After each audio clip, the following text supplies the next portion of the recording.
नमस्कार साथियों, आज हम पढ़ रहे हैं शिक्षा निदेशालय और राष्ट्रीय राजधानी क्षेत्र दिल्ली।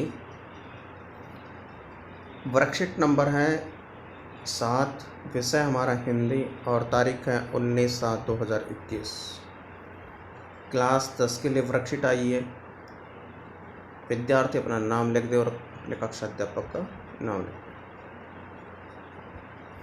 आज जो हम पढ़ रहे हैं वो है हमारी वर्कशीट नंबर 7 और इसका मूल विषय होगा अपठित गद्यांश। कक्षा 10 के सीबीएसई द्वारा निर्धारित किए गए पाठ्यक्रम में अपठित गद्यांश और पठित गद्यांश हमारे पाठ्यक्रम में निहित है और शिक्षा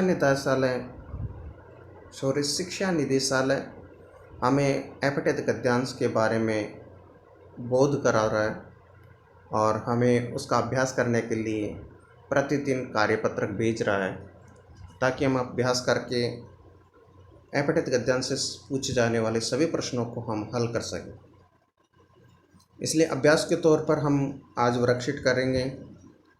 तो चलिए स्टार्ट करते हैं। निम्नलिखित गद्यांश को ध्यानपूर्वक पढ़ करके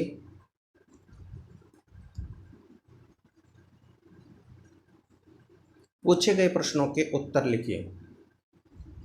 व्यक्ति के विकास में वातावरण का महत्वपूर्ण स्थान है। वातावरण को प्राणी के अस्तित्व से पृथक नहीं किया जा सकता। कुछ विचारकों के अनुसार वातावरण व्यक्ति के विकास का मुख्य कारक है।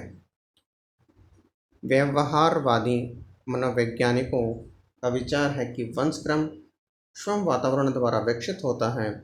जॉन लॉक मानते हैं कि जन्म के समय बालक का मस्तिष्क एक पूरी स्लेट के समान होता है जिस पर कुछ भी लिखा जा सकता है। कहने का तात्पर्य है कि जन्म के बाद बालक जिस प्रकार के वातावरण में रहता है उस पर उसी का प्रभाव पड़ता है। वंशानुक्रम में नवीन व्यक्तित्व की रचना करने की जो क्षमता है वह वातावरण में ही है। वातावरण में भी है।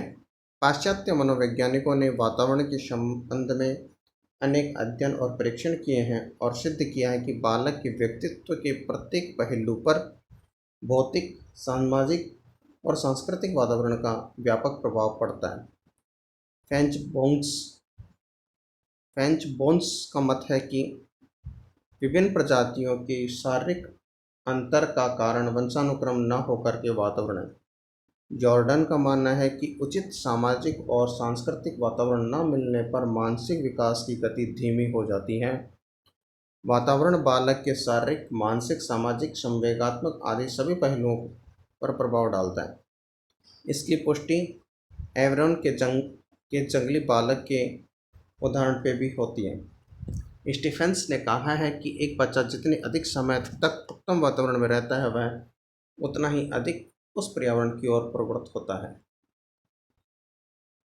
अब देखिए, पहला प्रश्न हमसे पूछा गया, उपयुक्त अनुच्छेद में इक प्रत्यय से बनने वाले 3 शब्द लिखिए। पहला उदाहरण उन्होंने दे दिया सामाजिक। अब आपको मैं इसी में से बता देता हूं।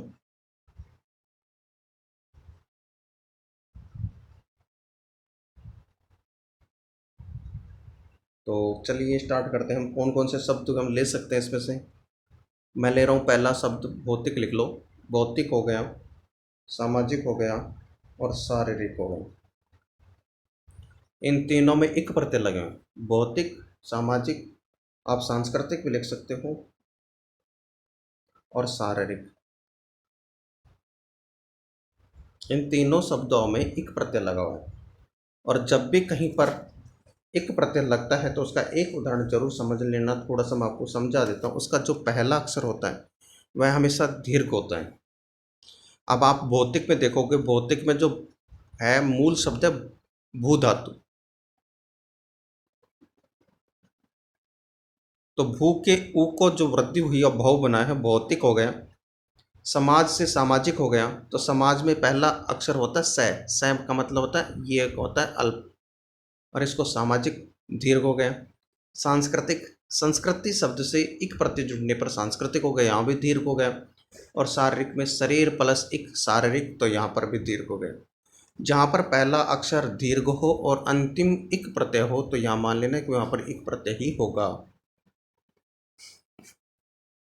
या हुआ है। अब चलते हैं हम सेकंड प्रश्न की ओर। हमें छांटने के लिए कहा गया तो हमने छांट लिए हैं। अब वह ज़्यादा अगले प्रश्न की ओर जाते हैं। इस पर थोड़ा सा विशेष हमारा ध्यान नहीं रहेगा। चलिए, जन्म के समय बालक का मस्तिष्क किसके समान होता है? कोरी स्लेट के समान।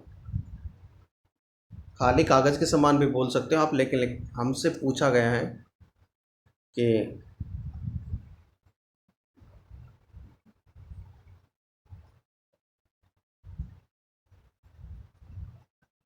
हमसे जो पूछा गया वो पूछ रहा है गद्यांश के आधार पर।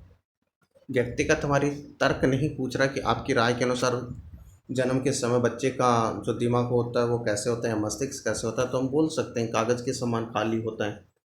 लेकिन यहाँ पर उसने गद्यांश दे दिया, गद्यांश से पूछ रहा है, तो हम सीधा यहाँ से छांटेंगे प्रश्न का उत्तर। और इसमें साफ लिखा है मस्तिष्क एक कोरी स्लेट के समान होता है। दूसरे प्रश्न का हमारा उत्तर हो चुका है। विद्यार्थी थोड़ा शीघ्रता से कार्य का संपादन करें और उचित प्रश्नों के उत्तर को ध्यान में रखते हुए शुद्ध शब्दों के साथ उत्तर लिखें।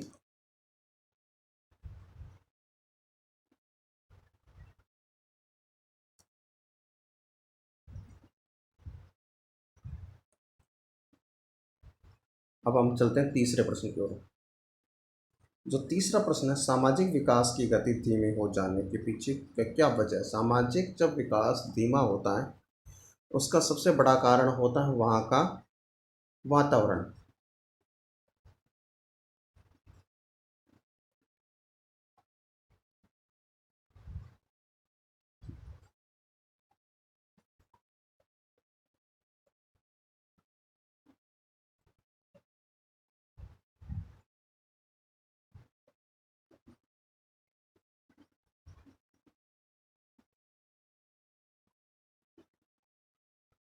क्या पूछा गया है? मानसिक मानसिक मानसिक मानसिक।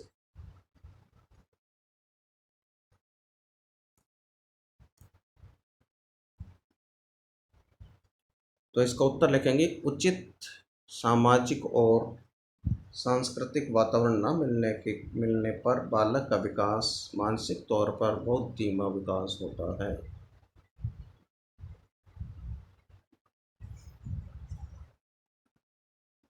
अगर किसी बच्चे को सामाजिक परिवेश वातावरण सही ना मिले, सांस्कृतिक परिवेश या वातावरण सही न मिले, तो जो उसका मानसिक विकास है, जो उसका मस्तिष्क का विकास है, बहुत धीमी गति से होता है। कुशाग्र बुद्धि के बच्चे के लिए सबसे बड़ी एक चीज़ विशेषता होती है कि वहाँ का वातावरण, जिस स्थान पर वो रह रहा है वहाँ का वातावरण शुद्ध और सही होना चाहिए। जहाँ अक्सर लड़ाई झगड़े होते रहते हैं परिवार में, किसी बात को लेकर की कुछ बातें होती रहती हैं, वहाँ बच्चे का विकास मानसिक तौर पर सही नहीं हो पाता और इसलिए बच्चे में विकास की जो गति है वो भी धीमी रहती है। चलिए हम अगले प्रश्न की ओर चलें। उत्तर आपने लिख लिया होगा कि उचित सामाजिक और सांस्कृतिक वातावरण न मिलने पर मानसिक विकास की गति धीमी हो जाती है। चलिए अगले प्रश्न पे चलते हैं। बहुत नीचे चले गए हम।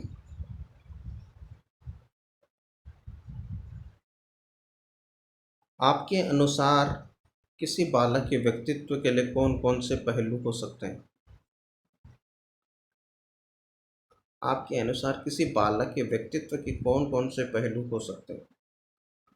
व्यक्तित्व का सामाजिक हो सकता है, राजनीतिक हो सकता है, आर्थिक हो सकता है, कोई भी कारण हो सकता है। सामाजिक,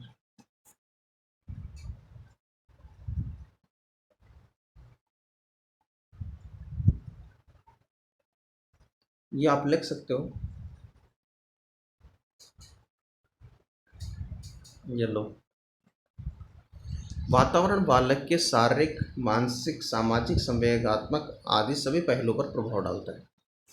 कि एक पहलू से बच्चे का मानसिक विकास नहीं होता। कई बार पोषक तत्वों का भी विशेष होता है। कई बार मानसिक बच्चे कहीं पर बीमार हो या किसी बच्चे को शरीर मस्तिष्क पर चोट लग गई हो तो उसका दिमाग धीरे धीरे विकास कम करता है। कई बार ऐसे सामाजिक परिवेश में रहते हैं जहाँ पर शिक्षा नहीं है और कुछ नहीं है, तो बच्चे का विकास धीरे धीरे वहाँ भी। कई बार कहीं पर इमोशनल कुछ अट्रैक्शन ऐसे होते हैं, कई बार इमोशनल अत्याचार बच्चे के साथ हो जाते हैं कि वो उस तो उसका विकास वैसे भी नहीं हो सकता। तो कई कई ऐसे पहलू हैं जो बच्चे के विकास को प्रभावित करते हैं, जिसमें सामाजिक पहलू है, मानसिक पहलू भी है, सम और संवेगात्मक पहलू है, और शारीरिक पहलू भी है। इतना चारों पहलुओं को हम लिख सकते हैं। आपको इन्हीं में से लिखना है।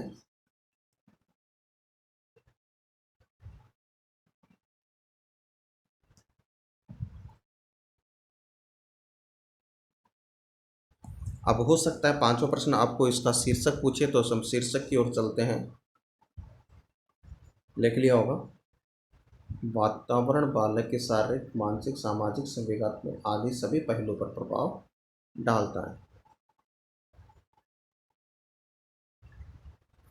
उपयुक्त उपर्युक्त अनुच्छेद का उपयुक्त शीर्षक क्या होगा?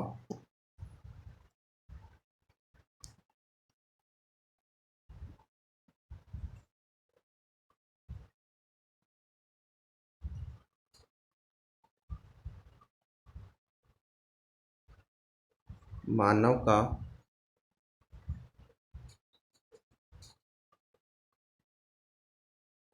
मैं एक बार लिख देता हूँ। चलिए अब लिख लेता हूँ यहाँ से। प्रश्न का उत्तर होगा मानव एवं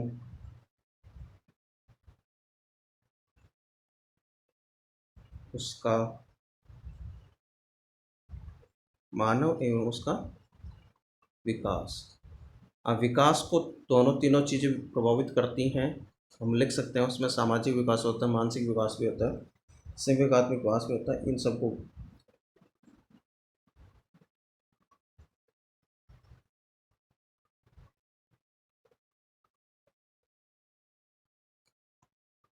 इस प्रकार से हमारे पांचों प्रश्न पूरे हुए।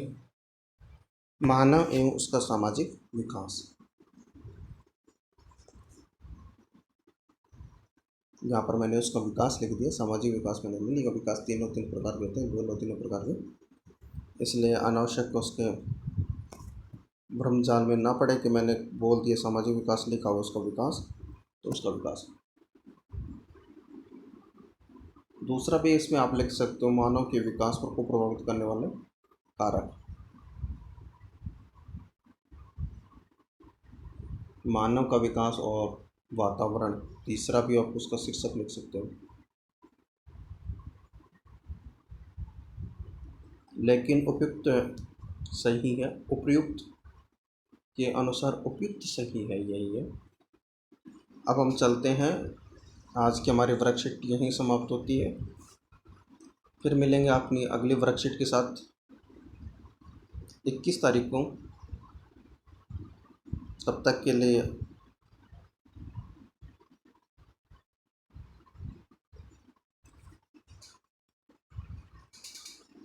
अपना ध्यान रखिए और 2 गज दूरी, मास्क ज़रूरी।